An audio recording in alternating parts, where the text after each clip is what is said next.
I flew 2,000 miles and paid $12,400 to be my brother's best man.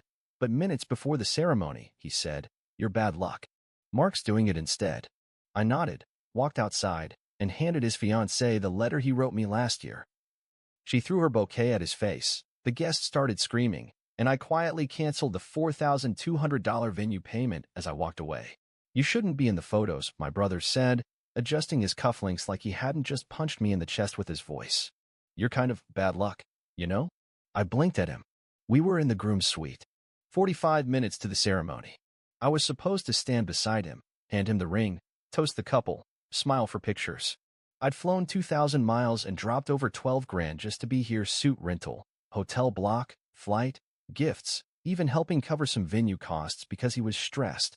And now I was being replaced by Mark, his best friend from college who once puked in the punch bowl at our cousin's quinceanera and called it a power move. "I'm bad luck?" I asked, quietly. He didn't even look up. "It's not personal. I just feel like things go sideways when you're involved. Every time, man." "So?"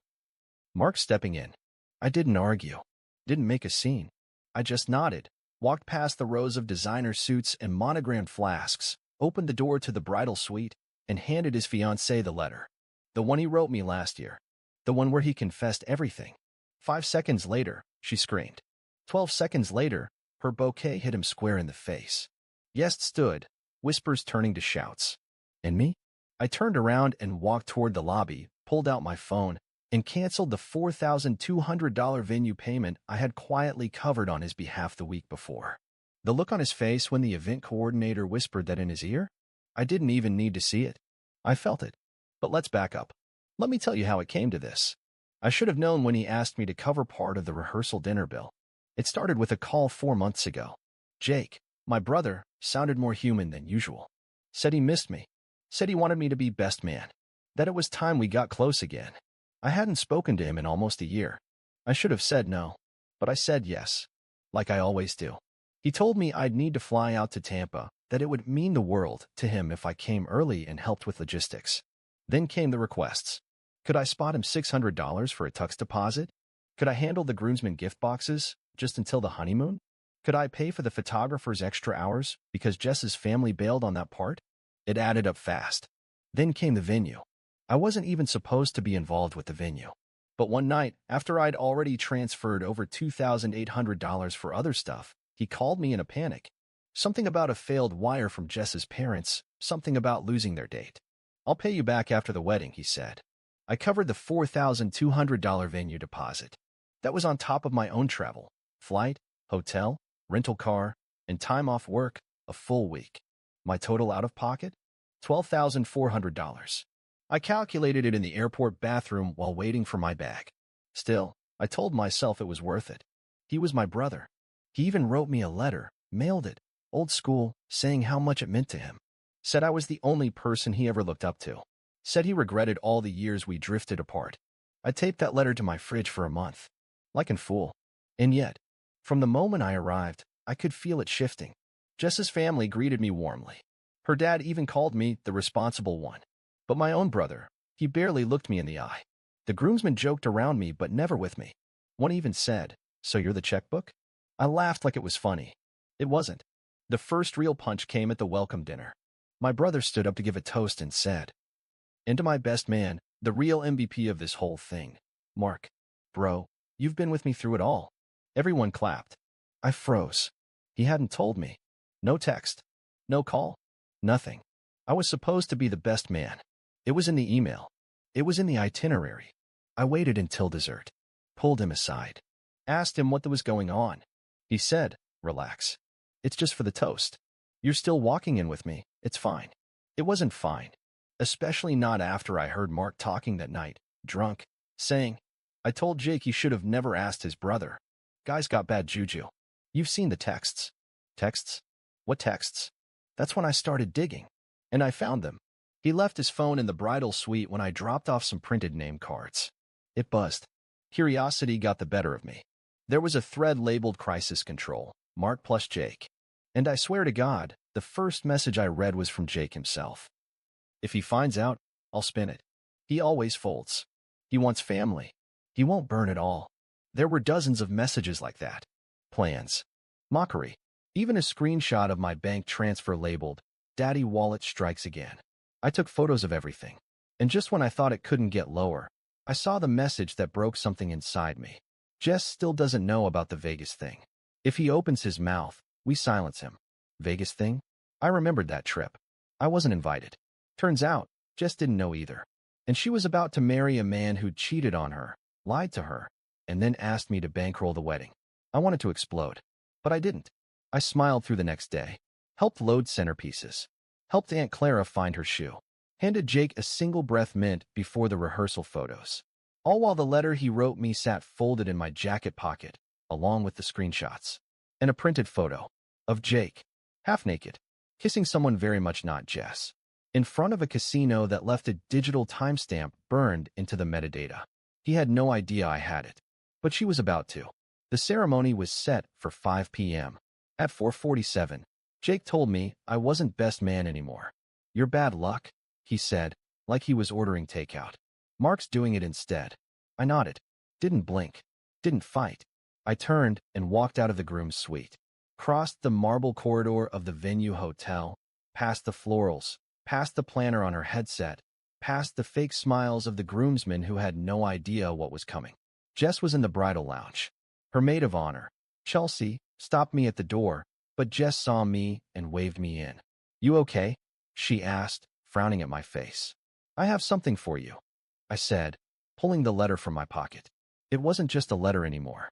It had the original ink on one side, his pathetic emotional confessional, and on the back, printed in crisp black ink, screenshots, quotes, dates, one photo. The photo. She looked at the first line, then the next, and then she stopped breathing. The air left her lungs like a vacuum had opened. She didn't scream at first. She didn't cry. She didn't say a word. She simply stood up, bouquet in hand, walked out of the bridal lounge with silent fury. I followed, 10 steps behind. The string quartet was halfway through Can't Help Falling in Love. Guests were seated. Phones out. Cameras ready. Jess walked down the aisle alone. Not to meet Jake. To end him. She marched straight to the altar, right as Jake turned to face her, his dumb, nervous grin already spreading. She stopped 3 feet in front of him, held up the letter. "Is this what you wrote to your brother last year?" she asked, voice loud, steady, every syllable cutting glass. Jake's face collapsed. He reached out, stammering, "Babe, it's not what it." She threw the bouquet. Hard. Right at his face. Gasps. Then silence. Then chaos. The petals exploded like shrapnel. Jess stepped back, turned to the crowd, and said, "Ladies and gentlemen, the wedding is off. The man you're here to celebrate cheated on me. Bragged about it. Took money from his brother to pay for this charade. And lied to me for months. Oh, and Mark knew too." Mark, standing next to Jake in a rented tux, looked like he'd swallowed a bee. He tried to mumble something, but someone in the front row yelled, "You knew?" Then the screaming started. Guests yelling. Someone knocked over a chair. One of Jess's aunts fainted. A kid started crying.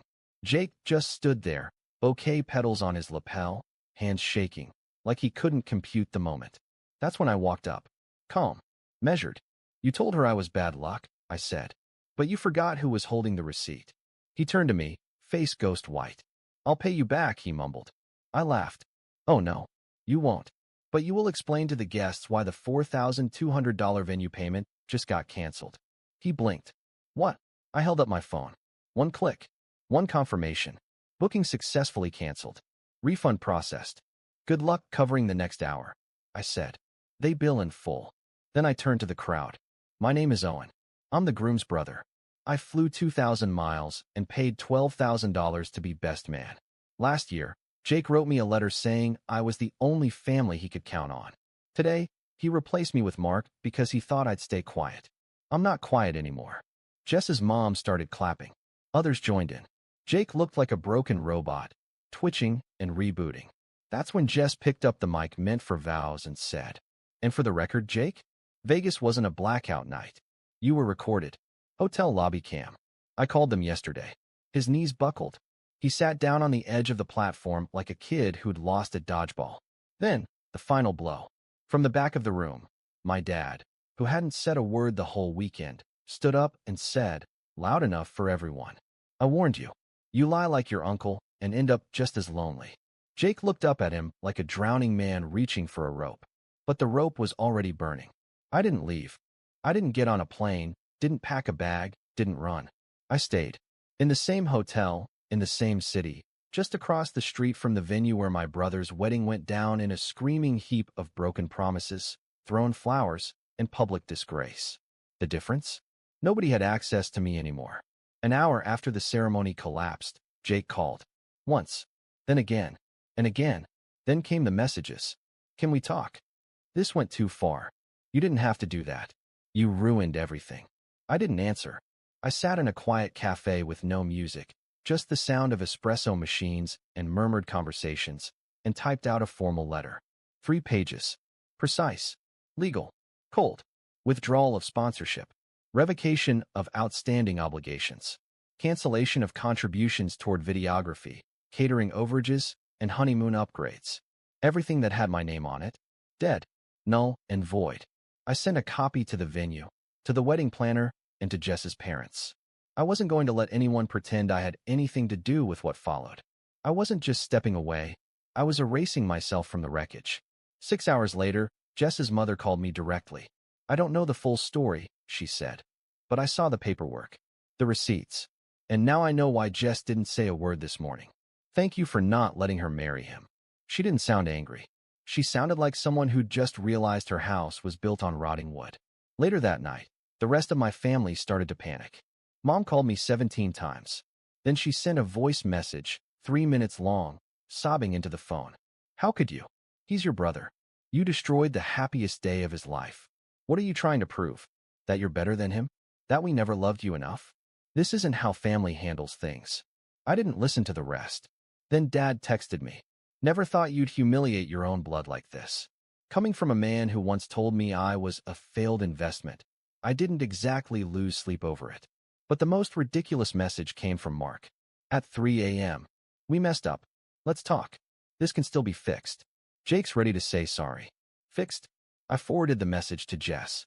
She responded instantly. Too late. Popcorn's already popped. The next morning, Jake tried to play public relations manager. He posted on Facebook. Sometimes people sabotage others because they can't move on from the past. Some of us are trying to start new chapters. Thank you to everyone who's still in my corner. It got 6 likes. 3 from old college friends. 2 from cousins I hadn't seen since middle school. And 1 from Mom. That's when the extended family started crawling out of their holes. You guys need to talk. This isn't worth tearing the family apart. So what? It was just a wedding. I deleted the family group chat. I wasn't going to play the role of the bitter sibling who eventually came around. There was no coming around. There was only out. Then I went to the bank. Years ago, Jake and I had opened a temporary joint account to move money around during the early stages of wedding planning. It was supposed to be closed after the first few deposits. But he never closed it. Never removed my name. There was $612 left in it. I transferred it to my personal account. Then I closed his. I didn't do it out of spite. I did it because I was done leaving doors open. Every thread they could use to tie me back into their mess, I was cutting it. My mom tried one more time, through my aunt. Your mother says she just wants to talk. She doesn't understand what happened. She's been crying every day. I responded. They call me bad luck. That was their mistake. I was a warning. 3 days later, I got a message from the wedding videographer. He said he'd started reversing charges for post-production edits, since the event was canceled. I told him to keep the footage of Jess throwing the bouquet. I figured one day someone would want to see what truth in motion looked like. Then he added, first time I've ever seen a bride publicly cancel a wedding and still look more dignified than the groom. If it's okay with you, I'd like to use that clip in my portfolio. I laughed for the first time all week. On the 6th day, my father called. And, for reasons I still don't fully understand, I answered. Listen, he said, without greeting. Maybe I was harsh. But you think this was the right way? Humiliating your brother? Destroying his future? No, I said calmly. I just stopped financing his fantasy. He destroyed it all by himself. He wanted you there. He wanted me silent. And paying for it. Dad was quiet for a second. Then, so what now? You think you're some kind of hero? For once, I said, I feel like a person. One that you don't get to use anymore. Then I added, before he could respond. And the best part? You don't have my card number anymore. Or my phone. I hung up, then went to settings. Blocked him. Blocked my mother. Blocked Mark. Jake. The cousins. The aunts. All of them. Then I logged into my banking app. Canceled the automatic payments on my old card. Requested a new one. Opened a separate checking account. Not for secrecy. For freedom. That evening, I brewed tea. Sat in silence. And wrote. $12 for 100, not for a wedding. For my freedom. And the next morning, I did one last thing. I sent a message from my old number, just once, to the family group chat before deleting it forever. You said I was bad luck. That was your mistake. I was the warning before the storm. And with that, I turned the number off. No more explanations. No more guilt. No more pretending. Just peace, finally. It's been 3 months. I haven't spoken to my family since I turned off that phone. Not a call. Not a text. Not a happy birthday, nothing. And it's been the most peaceful, undisturbed stretch of life I've had in years. Nobody asking for help. Nobody crying about rent. Nobody sending me guilt-drenched voicemails about what family means. They finally figured it out. I'm not an emergency fund. I'm not a placeholder best man. I'm not the good son who folds under pressure. I'm done. I go to work. I come home. I sleep like a man who isn't carrying other people's secrets anymore. The nightmares stopped. The headaches vanished. I started cooking again. For myself. But I'm not going to lie. There are days when I feel the silence like a wound that hasn't scabbed yet. Then I remember the bouquet. The look on his face. The way Jess's voice cut through the air like a razor. And it heals all over again. Last week, I got a letter. An actual one. In the mailbox. No return address. Handwritten. Inside was a folded note. 6 words. You think you won. Watch this. No signature. No threats. Just a flash drive taped to the bottom of the page. Now here's the thing. I almost didn't plug it in. But curiosity is a trait we all inherit, even from the people we swear we've escaped. I inserted it into a secure laptop I keep for sensitive files, the one I used during all the wedding fallout. It contained one folder. Inside, a set of photos. Blurry. Unlabeled. One of them was me. At a gas station, 3 weeks ago. Another. Me leaving my apartment. One more. Me sitting in my car, talking to someone through the window. None of them threatening. Just observed. I sat back in my chair. Not afraid. Not shocked. Just curious. Then I clicked the final file.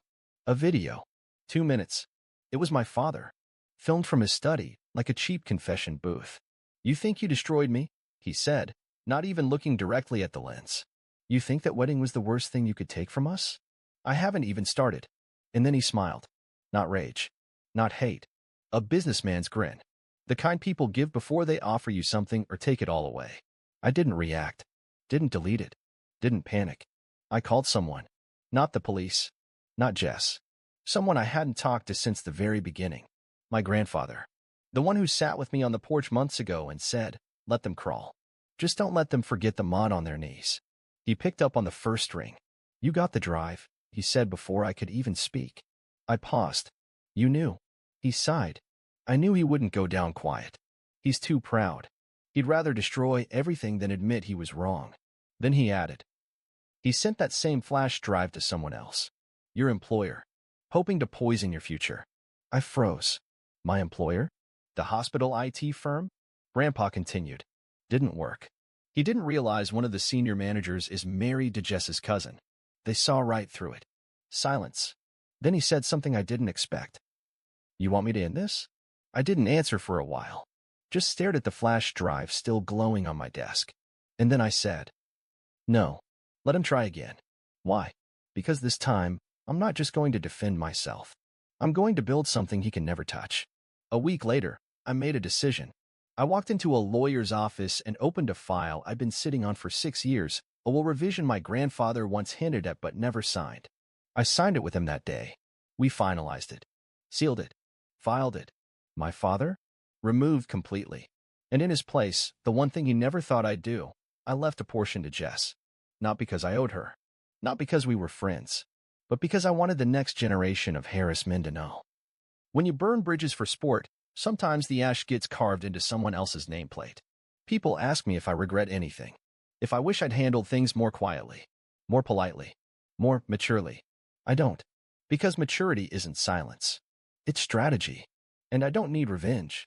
I just need them to remember. I was the bad luck, but I was also the alarm. And they slept through the fire. Now, when I drive past wedding venues, I don't feel rage. I feel relief. No one calls me to cover deposits.